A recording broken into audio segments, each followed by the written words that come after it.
We're diving into bipolar disorder versus borderline personality disorder, and it's really about contrasting emotional seasons with uh, emotional weather, wouldn't you say? Yeah, absolutely. So, to kick things off, can you explain how these two are so easily confused yet fundamentally different? Sure, the confusion usually stems from the intense emotions both conditions evoke. With bipolar disorder, you've got long episodes, weeks or even months, of mania or depression. Meanwhile, BPD is more like rapid fire emotional changes that can flip throughout the day. Mm. So, in bipolar, the mood swings are sustained, while in BPD, they're more immediate, almost like impulsive weather shifts. Exactly. It's like bipolar is having, well-defined seasons, manic or depressive episodes that last for a while.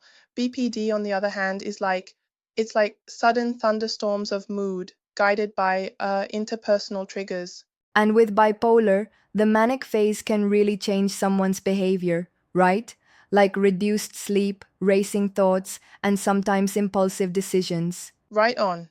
Mania isn't just feeling up. It's severe enough that someone might only sleep a couple of hours a night for weeks and then take drastic actions like quitting a job or splurging on expensive stuff.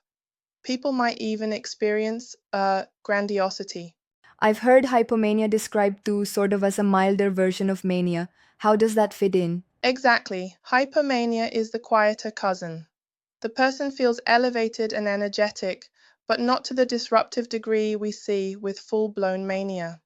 It's energetic enough that those around them might notice a spike in creativity or social engagement, but it usually leads into depression later. And speaking of depression in bipolar, those episodes can be particularly severe, right? Absolutely. We're talking about persistent feelings of hopelessness, disrupted sleep, complete loss of interest, and sometimes even psychotic features. The key marker here is that these episodes last much longer than just feeling sad for a day. Switching gears a bit, what about borderline personality disorder? What stands out there? In BPD, it's all about emotional dysregulation. Imagine your internal volume is turned up all the way. Small events, like a friend cancelling plans, can trigger massive swings, intense anger, or deep sadness. And these changes can happen multiple times in a single day. Yep. And there's that element of unstable relationships and fear of abandonment. Exactly. People with BPD often have this intense fear of being abandoned. They can idealize someone one moment and then completely devalue them the next, a process known as splitting. It's not about manipulation, it's their emotional threshold being constantly challenged. Yet sometimes I wonder if this isn't oversimplified. Either condition can have overlapping symptoms, right? True, there can be overlap, and diagnosing both can be tricky, but the fundamental distinction is in the timing and triggers.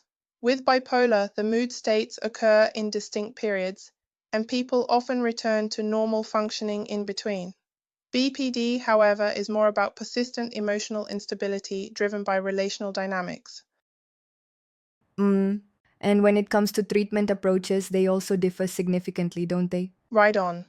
Bipolar disorder typically requires medication, like mood stabilizers or antipsychotics, along with psychotherapy. Meanwhile, BPD benefits heavily from therapies such as dialectical behavior therapy or DBT, which focuses on distress tolerance and emotional regulation skills rather than medication as the primary treatment. So, DBT essentially acts like an emotional boot camp, teaching practical skills to manage daily upheavals. Exactly. It offers concrete techniques for uh, managing overwhelming feelings and like navigating interpersonal situations without the extreme push-pull dynamics. Yeah, and isn't it interesting that both conditions, despite their differences, still have a lot in common regarding the challenge of living with intense, unwieldy emotions? Totally. Both require ongoing management, a supportive network, and professional help. Whether it's sticking to a medication regimen for bipolar or learning DBT skills for BPD, understanding these conditions can really empower both individuals and their families. It's definitely eye opening, And I think our listeners can really appreciate knowing that while these disorders are challenging, they're also treatable with the right approach. Precisely, it's about demystifying these conditions, ensuring people feel understood, and encouraging seeking help. Recovery isn't a one-size-fits-all, but with the right treatment, there's genuine hope. Thanks for walking us through these nuances. It's been quite a deep dive into emotional climates and how they affect lives. Absolutely. And remember, if you or someone you know is struggling, professional help is just a call away.